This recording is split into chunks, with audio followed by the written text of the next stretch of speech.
عَمَّ يَتَسَاءَلُونَ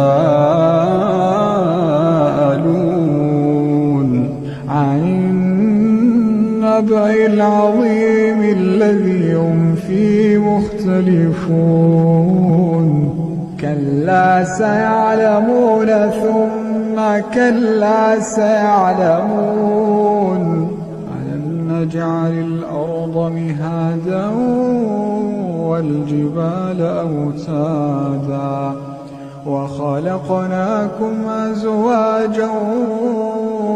وَجَعَلْنَا نَوْمَكُمْ سُبَاتًا